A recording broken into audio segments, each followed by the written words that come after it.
I'm going to start recording so we can get started. So I want to thank all of you for joining us today for this conversation around coming back to work and what that means. How do we get refocused? How do we re-engage staff? There's just a lot of information out there. And I think it's important that we try to have as much as we can, as much information as possible, so that when we're coming back together, we can make wise decisions. One of the questions that we've been asking ourselves lately is, what's the wisest thing to do? And I guess what part of what frustrates me a little bit is that we are at a place where you can do anything. You can try, you can be, and I'm talking about anything from a creativity and innovation perspective. Why not innovate something or recreate or rethink the workforce? Why try to make people come back into the same old, same old? Why can't we challenge our way of thinking and being and of doing the work? One time it was said that we couldn't, most people couldn't work from home. That was a way of thinking. That was a mindset that now has been shifted. For goodness sake, please don't shift back. Look at hybrid options. Think about work-life balance and all of those things, because that's what employees are thinking about. That's what's top of mind for them. So I want to go ahead and get started with our presentation today. And again, if my screen doesn't follow what I'm saying, like I just clicked the screen, so you should see a quote. If you don't, let me know, because that means it stopped moving. But I love quotes. I love kind of starting with that, sort of sets our minds up and gives us into the front mindset of how I want you to think about this. But I want you to think about what you're doing now is auditioning for the next thing. You're re-auditioning for your roles. We're talking about adding value. And most of my time today, these days, is spent with senior leadership teams and executive teams. And sometimes HR people are part of those conversations most of the time, but sometimes they're not. And that always frustrates me. But I think it's because we stopped auditioning. We stopped positioning ourselves for our voices to be heard. And now is the time to speak up, to be heard, to be in conversations about the business and the way that the business needs to return, and thinking from a business perspective and not simply from an HR perspective. And everyone is paying attention. I swear, if I see one more thing about how all of this return stuff is on the shoulders and the backs of HR, and HR folks aren't being promoted and elevated and recognized for it, that's a problem. That's a real challenge. So if you're not an HR person and you're trying to figure out how do we get people come back together, you need to tap the HR person on the shoulder, say, hey, we got this free training, want you to be a part of it so we can talk about what our recovery efforts need to be. For those who are on your way, and recovery is already underway, there's some things that you can do to refresh your perspective and your strategy to help you begin to move forward. We will send you a link for those who've registered to get the with the recertification code in it as soon as the presentation ends. So with that, the stages of a crisis. If you've been with me in presentations over the last 30 days, and you know that I've been trying to help people understand that there's a framework for just about everything. And the goal is to identify where we are so that we know how to help return.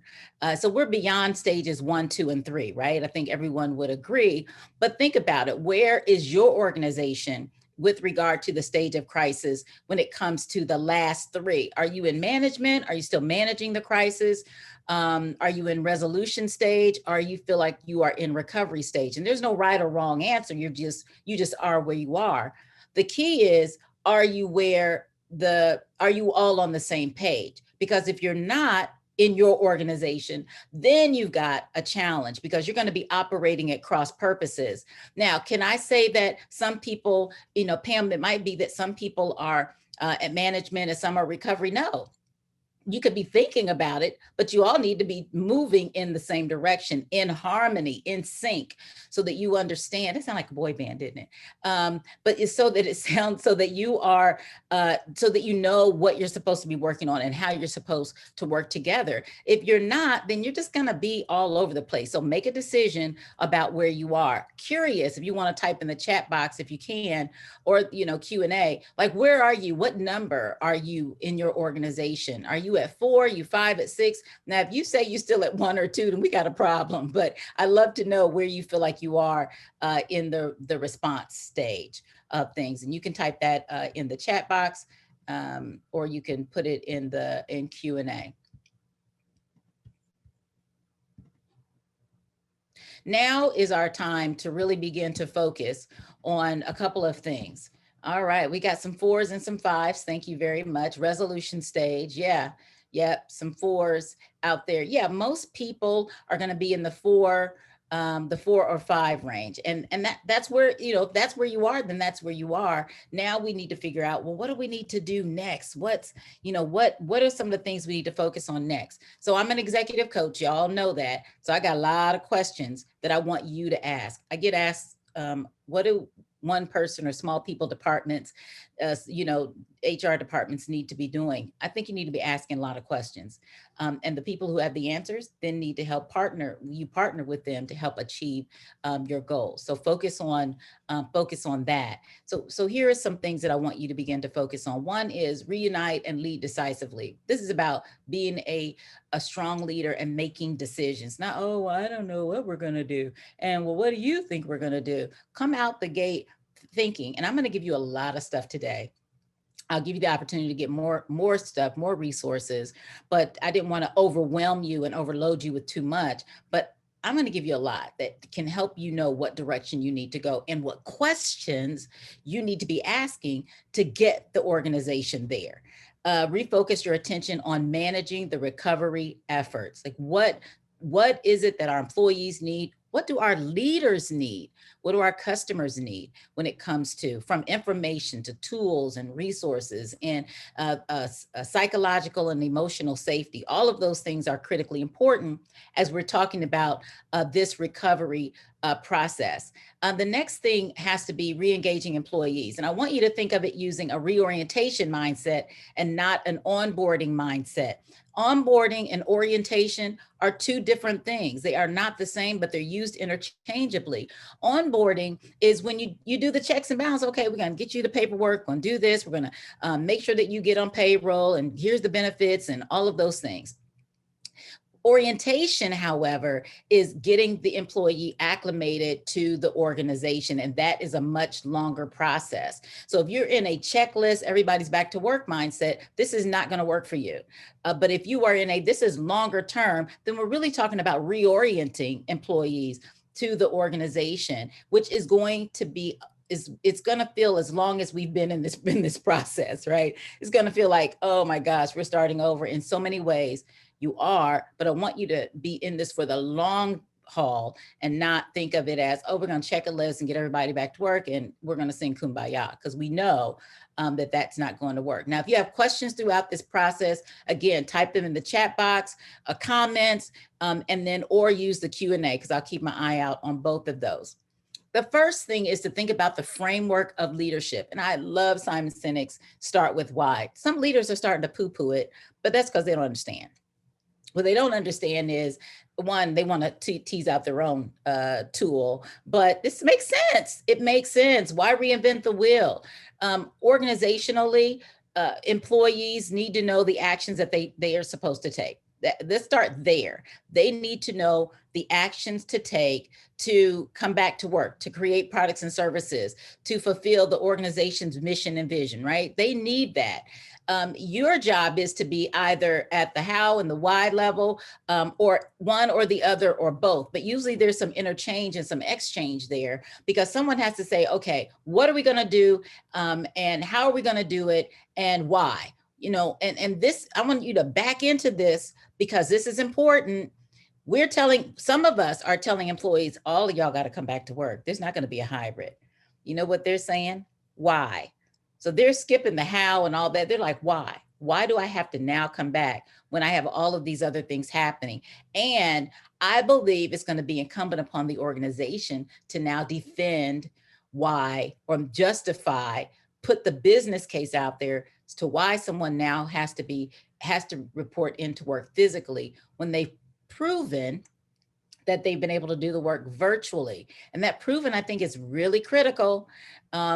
If you can't disprove, then how do you prove? So we should have been in this game all along. How how are we holding people accountable? How are they holding themselves accountable? How do we know if people are actually performing? These are questions we need to begin asking and answering now so that we know what the decisions need to be for who gets to come back and who does not. There's so many things that play a part in this decision. So don't do a, fly by the seat of your pants decision.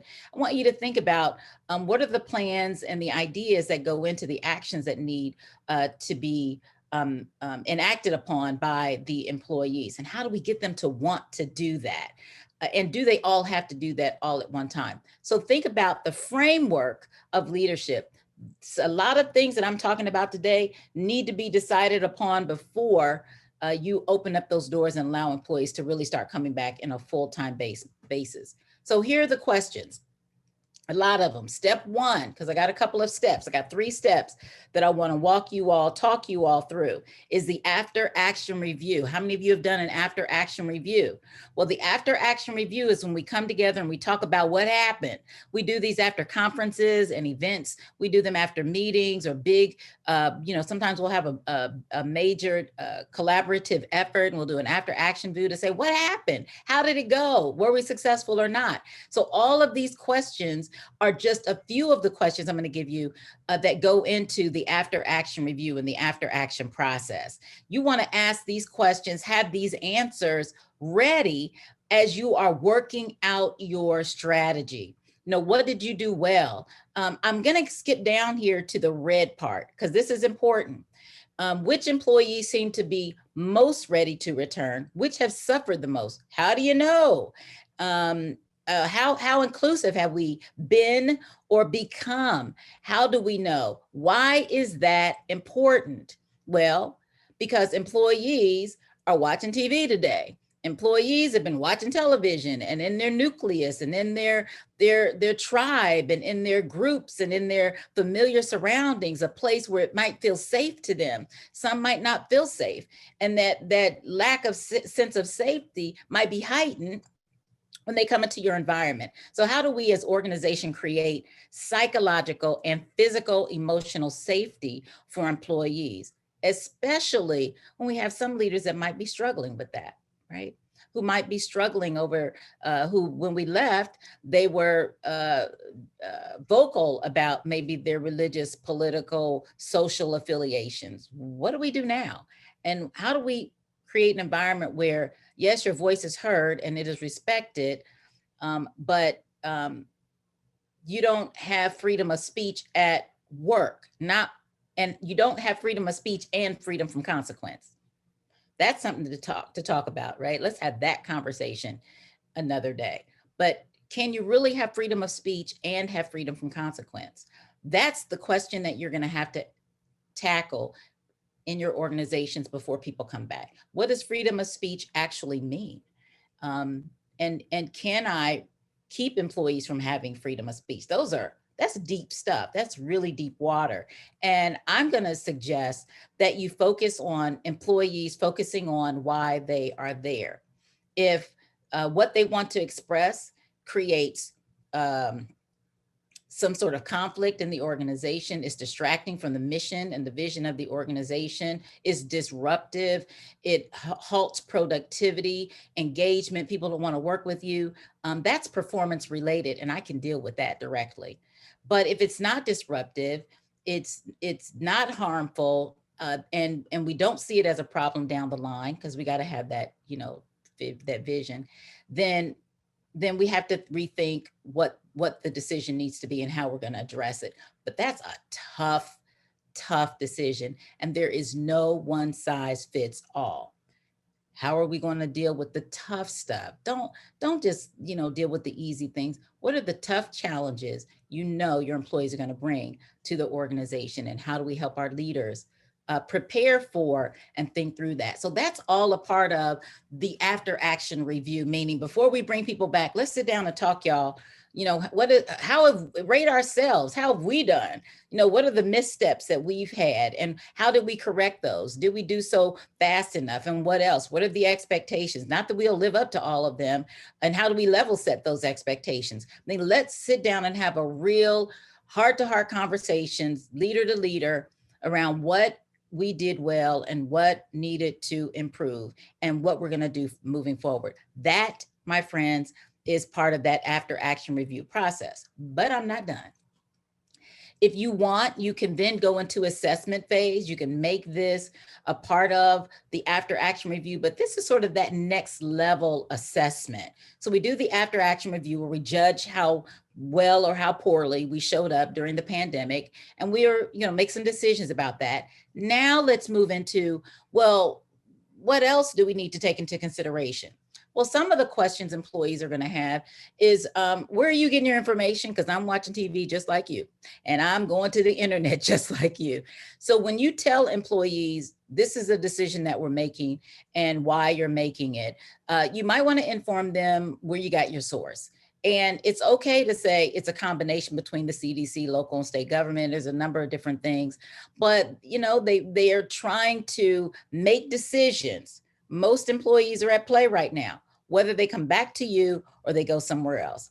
High performers pay close attention to who they are and what they're doing and what they're planning, because you want them to come back and we want to engage them. So I would start there, but make sure that you understand that employees understand that according to this, because it gives you credibility. It doesn't feel like you're pulling a rabbit out of the hat. It gives you credibility. This is going to be our source. This is our resource. Just like we tell employees in those areas of the country or the world where we have inclement weather, we say that we're going to follow the weather decisions of this local city or state entity when it comes to closing our doors. This is the exact same thing. How are you going to handle high risk employees? Oh, there's so much on this around in OSHA and the conversations around this. And I know people have been upset at how OSHA has handled this process over the last year. But you got to make some decisions around how high risk employees are handled. How do you determine what about high performers who are fearful? What about just fearful employees in general? What can you do to ease their concerns that may be unique, better, or different than what you've done in the past? So all of these are questions that I want you to keep in mind and to consider as part of your assessment process. And again, if you have questions, comments, or thoughts, please type those in the chat box, because I want to definitely want to hear from you. And then look at that next to the last bullet. What's the business case for employees we believe have to return to the office or work environment? What's the business case? Because if I make a case that I need to stay home because my family situation has now changed, oh, and by the way, I've been productive and I can prove that I'm productive, then what's the business case that legally I can force someone back into the work environment, even though we might know that they're just fearful? Maybe we think we know more. How do we judge? So those are things that we are going to have to grapple with. And now is not a time to be indecisive, to not be a researcher, to not be a reader, to not be one who can have real direct heart-to-heart conversations with senior leadership. This is the time where you need to make those decisions, and don't allow all of that to fall on one person's shoulder. It's unfair and it's unrealistic to think you're going to have all of the answers. And then this is one that I've been working with clients from the very beginning: the screening and the recording process, the record keeping process, right? So how do we, what do we do with those documents? One organization I know of, they had to discipline someone because they were reading screening records. That's confidential information, or they left it sitting out so anyone could read. So how are we going to manage that going back in? Told you it was bigger than a bread box. And guess what? I've got more questions for you to consider. Then we've got to recalibrate. So all of these are things. And here's what I want to say, because I know it's going to feel overwhelming, is I want to give you more than that you can pull from, because most of these you may have already begun to ask and answer in your organizations. But there's always that nagging thing in the back of your head about, well, what else? What am I missing? Pam, what am I overlooking? What am I not paying attention to? So that's what I want you to think about. I want you to find the gap between what you're doing, what you need to do, and if any of this information is going to help you fill that gap. So I've got some additional questions to help you recalibrate and prioritize. What's the most important thing that you all need to be working on right now? And these are some questions to help you get to that, right? You may say, well, one, we just need to have a friggin' after action review. Got it. Then you work through that process. Maybe we need to do that. And at the same time, figure out, well, what do we need to focus on first? Do we have, you'll know because you know your organizations. Is it a talent issue? Is a gap in leadership or deficiency, right? Do we have a challenge in our technology need? A lot of artificial intelligence stuff being talked about now, more so than I've ever seen before. It used to be a novelty. Now it's a real part of the business. What are the stages of the return? I like these last two especially because as an HR person in healthcare, hey, universal precaution, sanitation, and all that stuff was real. And so I'm like, bring back universal precautions. If we lost it, let's talk about that. Let's talk about hand washing and social distancing. I am ready, right? 8 ways to wash your hands. I've got it.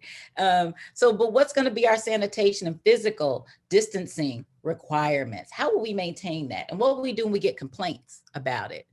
What will be our new travel and in-person meeting policy? And yes, employees are already talking about how can they hold me, like, can they make me go? What if I get COVID and who's going to be liable if I do, or if I bring it back to my family member? Now that was more so a big thing before the vaccine was available. Now people have choices, and some organizations are requiring their employees to have the vaccine. Don't ask me if that's legal in that particular state. It might be. Some folks are doing it and they're like, challenge me so that I can make sure that the employees are safe, that our customers, families and our families are safe. So some are like, challenge me, because that's what we're going to do. But you got to, measure the risk. Talk to your attorney, do the research, not just the homework, do the research, which is deeper digging. Find out what other cases are that are happening in and around your area. Have precedents already been set when it comes to the return and some of the pushback that employees may give? Some jobs require it. And I'm pretty sure that if your job requires you to physically come back and you're resisting it, and there's no business case for you to perform surgery at home, extreme example, then I think you're going to have to find another job opportunity. I want to address that really quickly too, because that should be a part of your toolkit in your conversations. Employees who say, I'm scared, I'm not sure, and you've identified policies and practices for them to be able to stay home as long as they possibly can, but now it's time because you've deemed their particular job role and responsibility one where they need to come back to work physically, then, and you said there can't be a hybrid because of the work and the audience and all of that stuff, then you may need to coach them out of the organization or coach them into a job that is more aligned with what their new demands are. Some of my clients are in healthcare, and I've spoken with a number of healthcare professionals who said to me, Pam, I ain't getting it for this. I'm out. Right? They like, peace, see you later. And they decided to go into other careers for their own mental, emotional, psychological, and family safety, right? So there are just a lot of things that are playing in folks' minds, and it's okay to think about having that conversation with employees as you go through this process. The environment, some things I don't want you to assume. One, big one, these are some really important ones, that folks are going to voluntarily follow face masks and social distancing protocols. Y'all will probably have arguments, employees arguing about this one. Well, they got it, don't have it over their nose, they just got it over their lip. What are going to be the protocols for face mask and physical or social distancing? What are going to be those, and how are employees supposed to manage that? Don't assume everyone's going to get along. We've gone back to our personal lives and we got comfortable there. And some of us, myself included, gained weight. Some of us, we just got comfortable, and I was more productive, right? That's what people are saying, a lot of them. There's some who cannot wait to jump out of their pajamas and back into their work clothes and try to walk in their shoes and that kind of and stuff. So don't assume that people are all ready. Don't assume that they will all get along, because we've learned different behaviors that we have to maybe unlearn, or maybe we have to strengthen our social behaviors. How can you help them do that? Think about that for a minute. What can you do to help employees learn how to get along? Social things that you can do at work, helping people to get to know one another. Again, you can still do scavenger hunts in person as well as you can virtually. There's just a lot of different things that you can do, but you can also teach them about conflict and protocols around doing that. And then don't take screening and cleaning for granted. Yes, you're doing it. And I learned this early on in the process where some of my clients had to stay open, but employees wanted to know, hey, how y'all cleaning? How are you screening? How are we going to make sure that someone doesn't come in with a temperature? Or what if they come in with a temperature, they go to lunch and they come back and they have a temperature? How are you going to address that? Because that's going to get bigger as we begin to come back together. Now I'm going to say it definitely will. It could be. So I like scenario planning and thinking about, well, what if it does? And how are we going to address that? As opposed to sticking my head in the sand and saying, we'll cross that bridge when we get to it. I don't want to cross any more bridges that look like this one. I don't know about you all. No more. I want to be prepared. I want to be decisive. I want to make sure that employees understand where we're coming from. I want to give them tools and resources, and I want them to take part. I want them to partner with you, right? Get your employees to think about them partnering with you as opposed to you doing something to them or for them. Like, how can we partner to make our workspace clean and safe? And what can you do?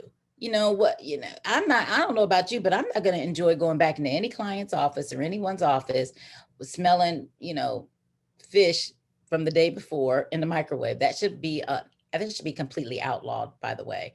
But what are going to be some of the protocols and the rules? Remind people they got to clean up after themselves. And are we going to allow people to use coffee in coffee cups and the coffee machines and those kinds of things? Because a lot of that stuff shut down pre-COVID. Now that we're making our way back, what are the protocols going to be? Something, I kid you not, as simple as using the refrigerator. Are the water fountains going to be turned back on? How are we going to clean the coffee and all of that stuff? So those are things that, it seems tongue in cheek, but it's very real. And coming from a recovering germaphobe myself, trust me, people are thinking about those kinds of things. And then lastly, I think under step 1 is assessing benefits and compensation. Are leave policies current, and do they address the pandemic related situations? What about FFCRA? What are the implications for that? Are you going to provide additional leave? Some leaders and organizations are saying we've done enough. Others are saying we're not doing enough. So under what circumstances are you going to do that? What are some ways you can really meet your employees halfway in the middle? Or do more? What's wrong with going above and beyond for employees to get your top and your best employees to stay? If you're worried about the ones that are quitting stays, and that's a problem you should have resolved sooner, but you're going to have to deal with that. What about processes for examining requests for workplace accommodations? And biggies are, how are you going to measure performance? How have you measured performance? And is it the employee's fault that we didn't do a good job for some of us, not any of you I know, on how to measure performance and productivity? I hated that idea of artificial intelligence telling people when I was near the computer or not. And I work differently when I work at home than I do in the office, and I'm way more productive. So I think that's a poor use of artificial intelligence, but people were doing it, organizations were doing it. So what else can we do? What about compensation? What gets done gets measured. So we need to measure performance, and then there should be a tie to compensation. But what if we are not measuring performance as well as we could? Let's fix that first, and then think about how do we compensate employees as a result of doing that. So those are, again, more questions. I've got some actions that I want you to take in addition. All right, so we're going to take a step back and breathe. We got a few more minutes, and I want to hear from you, any questions or thoughts or comments that you may have. So the next part is to reacclimate employees and get them. This is sort of that reorientation and re-onboarding. One of the things I'll tell you about how you can get is we have to reorient the employees. And that reorientation process starts now. Don't wait till they're physically there or halfway there in a hybrid. Start the reorientation process now through a series of weekly trainings. And I have some ideas about that I can send you. But you got to acknowledge that things have changed, that they're not the same. Your culture is different. And again, I wish organizations would get more excited about the idea of rethinking the work and shifting the culture in really cool and important ways. I'm not saying you have to, everybody work from home, or like one of my clients, they shut the building down, they sold it and decided that everybody was going to work from home from now on. One client, moved to a different country. I mean, it was drastic. And they're like, yeah, we're going to do this. We're going to do this work from home. We'll figure it out. Like, okay, we'll figure it out. So what are the cool and creative things, though, that work better for your client? What are the tools and resources that you can give to employees and telling them that, you want to make their work life better? And then communities that employees can talk, where employees can talk. And again, get to know one another over again. What are some things that you can do to facilitate that? And when we're examining the culture, there are some elements of culture that I want to tease out here. When I'm working with clients, we always talk about culture. I simplify it. I know that there is a long and a drawn out version of what culture is. Let me simplify it, cut to the chase. It's how you do things. It's how you communicate. It's how you how people experience your organization. It's how they're living the why. It's your policies, your procedures, your support systems, your accountability measures. It's everything that you do. It's how you set your office up. It's how you're going to allow people to work a hybrid, if that's the thing that you can do. Everything speaks to how you do things, and you decide how that needs to change for the better, for the betterment of you, for the betterment of the employee, for the betterment of your customers, your clients, your members, and other constituents and key stakeholders. So you have to revisit and redefine for employees who you are. How have you changed? What has changed, right? Communication is critical.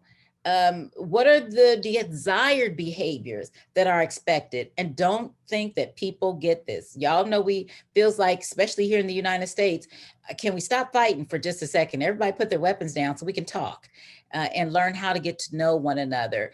I think that's one of the best gifts that we can give our employees, is allowing them to come into a safe place and get to know one another, and that we're going to reprimand. Some people may lose their jobs if they cross lines that are not part of our culture, things that we will not sanction, nor will we permit. How have policies and procedures and systems changed? Some of you have enhanced your employee benefits, your employee assistance programs. We're offering more counseling and therapy sessions. We need to celebrate that stuff. That is fantastic. Celebrate it, yell it from the rooftops, and let employees know what you're doing and how you're going about doing that. And then also how you're going to determine what those accountability measures are. What do we do now that people are back? How do we hold ourselves and one another accountable for the work that then needs to be accomplished? So those are just some of the things from a culture perspective, but I want to just touch briefly on even the communication and the connection, because that's probably the most important thing that I can encourage you to do, is to find ways to get employees to come together, to talk, to facilitate dialogue, to even facilitate some reconnection and reconciliation, to help people understand one another. Terminology has changed drastically in a year, and we're saying things and using terminology that people may or may not agree with, and you need to know what that is, and having those conversations. Some people, believe that you should treat people like you want to be treated. Others think you should treat people the way they want to be treated. What does that mean for your organization, and how are you going to facilitate that dialogue? What are the new, do's and don'ts? What are the rules of engagement? I would encourage you to get your teams to write new charters if they haven't done that already. but maybe that's the first activity, is spending time getting to know one another and becoming reaccustomed, whether you're all back together or you remain virtual or you're in some hybrid, that people get a sense of knowing who you are, who each other are and how they're showing up, and what's important. It could be just as simple a round robin of regularly getting together, creating white space to hear what's on people's mind. And then how are you going to help people improve how they communicate? What happens when we disagree? Creating a charter for the team is incredibly important. That helps the team hold itself accountable. So as the leader, you don't have to do all of that by yourself.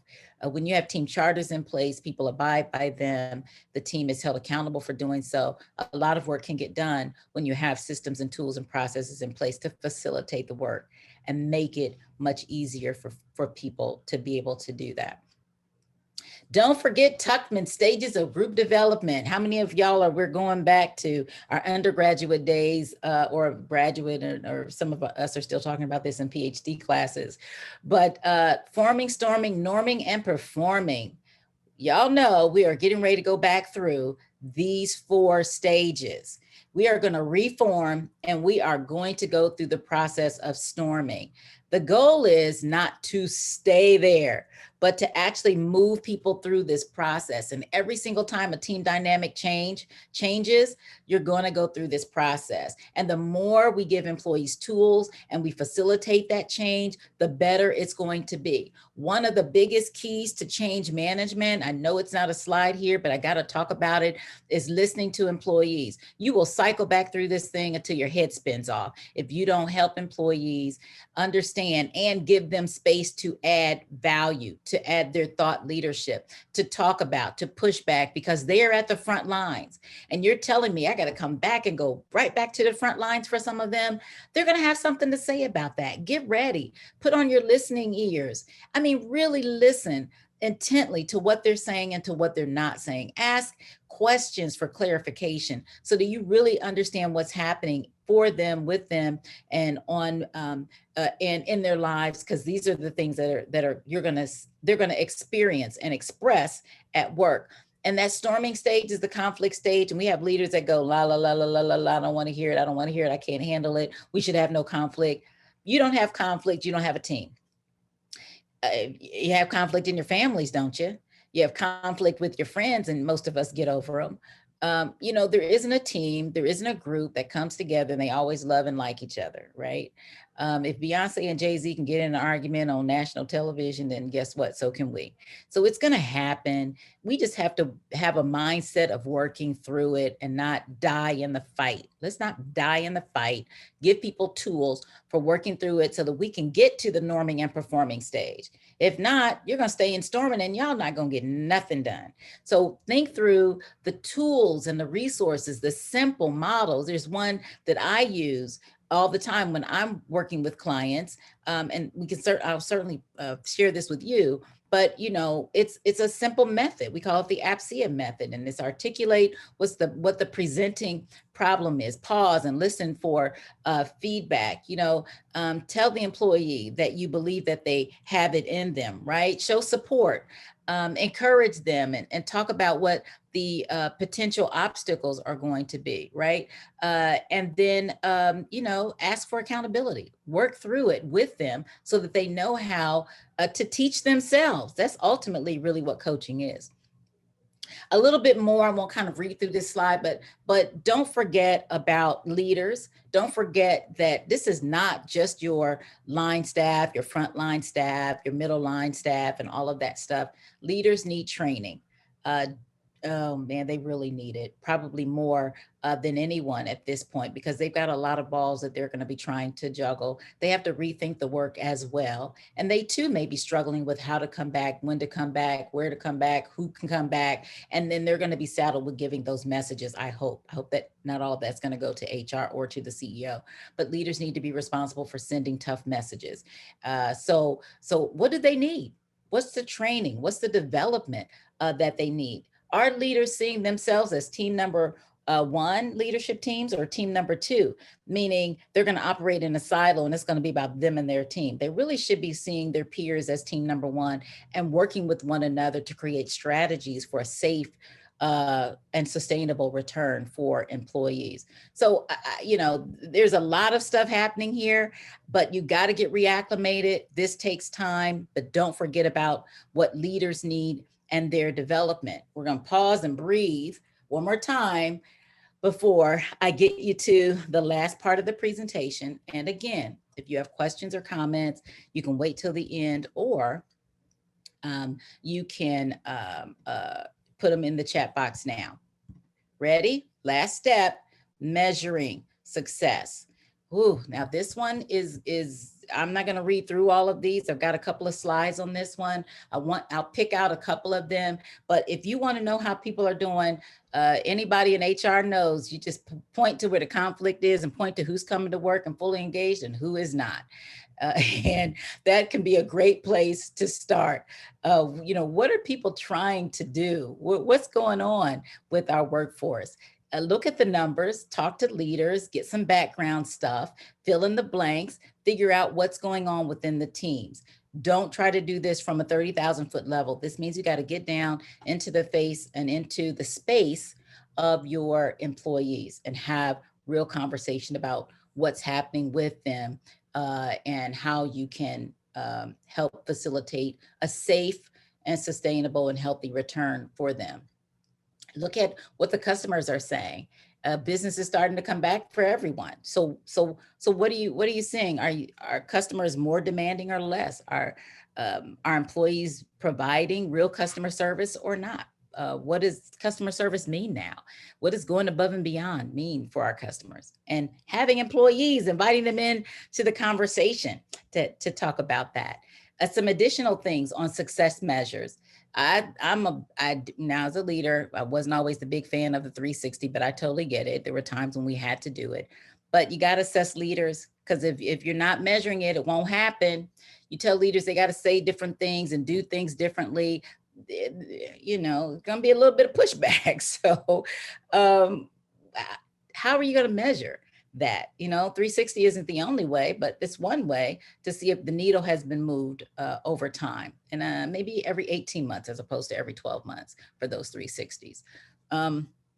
Again, focus groups, competency mapping, reskilling and upskilling employees and leaders, and redeploying resources.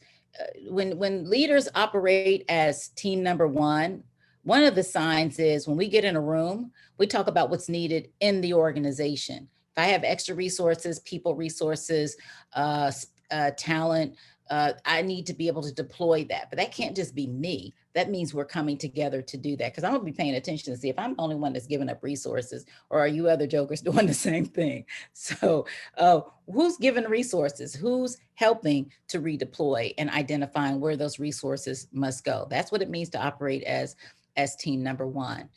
And then once you get through all of that, I want you to think about reorienting and bringing employees back together.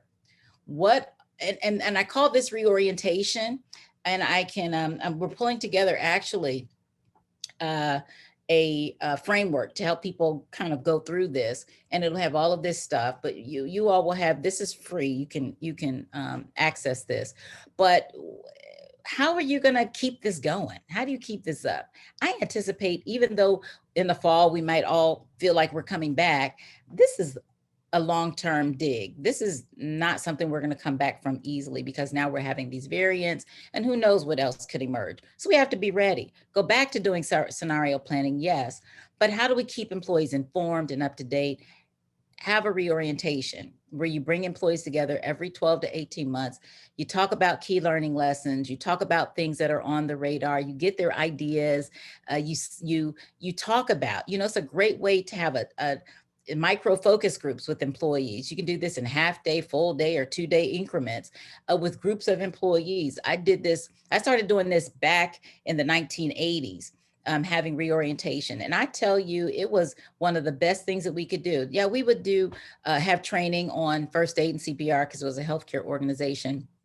or, universal precautions and that kind of stuff. And you can keep doing that. But we also tapped into employees' thoughts about how we could be a better organization and what are we doing really well, and getting it without doing a survey was one of the best experiences. After the first one, we used to have employees literally knock on the HR door and say, how can I get in on that? Well, when is it my turn to go through it? It was one of the most powerful and effective ways to engage employees. And I'll share more about that at a later date. But for now, I want to tease it out. I want you to start thinking about ways to keep engaging employees. Orientation is a long-term process. There's nothing that says you can't reorient employees. So I have a free gift for you. This comes compliments of Hannah McNeil and the OM Practice people. They are giving you a 1-year free membership. You can have unlimited live group yoga, meditation, and wellness classes. She and I met in another webinar, and believe it or not, and then we connected, and I put a picture of her online. She talked to me on her birthday. We had such a really good experience. And she said, Pam, I really would like to give people in your audience free access to our platform for the next year. And so I'm going to encourage you to take advantage of this. So I'll leave that up there for a second while I see if there are any questions. Remember, this is 12 months unlimited. I don't know if that's rotating. It might be. So if you start now, it might be 12 months from now. And I believe that it probably is.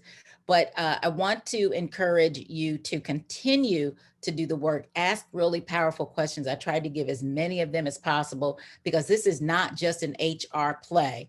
For anybody that's listening that's not in HR, this is not HR. This is organizational. This is operational. This is leadership.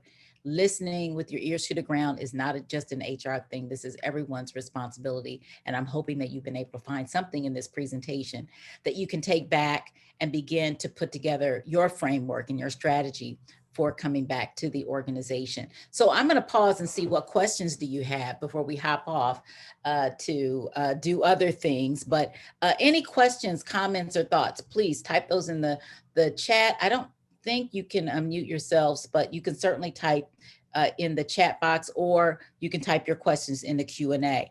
I am going to also type in the chat box. I think you can see it. I think I can just go to the next slide. You can reach out to me and ask any questions. If you want more information, we are doing a leaders or readers. So people ask me all the time, where are you learning all this stuff? I ask a lot of questions. I do a lot of reading, a lot of research, because I have clients that demand that I stay on top of certain things. And so I have to stay on top of leadership and executive excellence and that kind of stuff. So so I said, you know what, let's just have a little reading group once a month. We'll read a book. And this one, working with screwed up people. I swear I love that book. You're going to absolutely love it. Hopefully you'll be able to join us on Clubhouse. If not, we're going to create a space on the website where you can comment and talk and hear the questions. And, maybe we can find a way to record the Clubhouse from my phone in some kind of way and share that more broadly. And if we have not done so, most of you probably are on our list or have joined, saw this post in LinkedIn. Let's connect in LinkedIn. I'm Pamela J. Green in LinkedIn. The J is important. There are lots of Pamela Greens out there. But I look forward to connecting with you. I think we have a couple of questions and I want to open up that. Here's a question. Any suggestions for staff that do not want to get vaccines? Any info you can share on vaccines since it's still so new? Yeah, a lot of organizations are requiring employees to have vaccines. And if they can, for those that not, they're talking to their attorneys about whether or not they can require them. But it's a self decision. I mean, think about the other vaccines that are out there. That I've worked with people who are not proponents of vaccines and work together. The real risk is to them. If you've been vaccinated, then they carry the risk. But if other employees are in the organization and they know that they're at health risk if they get the COVID and they refuse the vaccine, I'm hearing that some organizations are requiring employees to declare their refusal and they understand the risks before coming back to work, because you can't protect people who won't protect themselves. And there's no proof that the vaccine is foolproof, that somebody can't ultimately get sick and die from COVID, but we we know that there's a greater risk that we reduce death and long-term death, illnesses if people get vaccinated. So, having employees declare, talk to your attorney about that. But right now, that's one of the things that I'm hearing. Tips on the best way to recover once you announce a hybrid work plan and it wasn't well received because senior team didn't ask for input from the staff. Yeah, that one is really, really tough. You have to, it's okay to announce and say that, you know what, guys, we screwed up and we made a mistake. So we are going to rethink this thing and regroup and come back together. I don't know why the hybrid plan wasn't well received. Maybe more people wanted to be out than those who did, but how the decision is made, that is an important part of our culture and communication.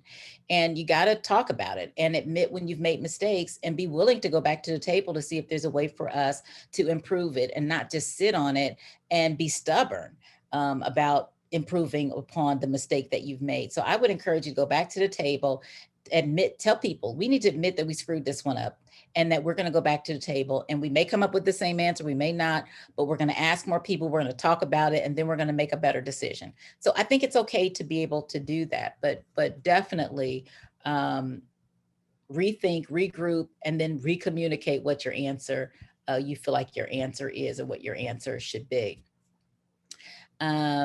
Any other questions? I think I've answered just about, okay, I see in the chat box. Great. And I got it. Thank you. Yeah, leaders are going to keep making mistakes on this one. This is going to be really, really tough. As we come back, there's going to be a lot of mistakes and we're going to have to keep going. Ooh, sorry, made a mistake. Try to mitigate that with a lot of the questions that I've teased out here. There are just a litany of questions that you could ask, but just talk to employees, find out what's going on, get a really good pulse for what's happening with employees within your organization. All right, I don't see any additional questions. And so with that, I'm gonna end the webinar. Again, you all know how to reach me. Look forward to hearing more from you about the things that you're experiencing.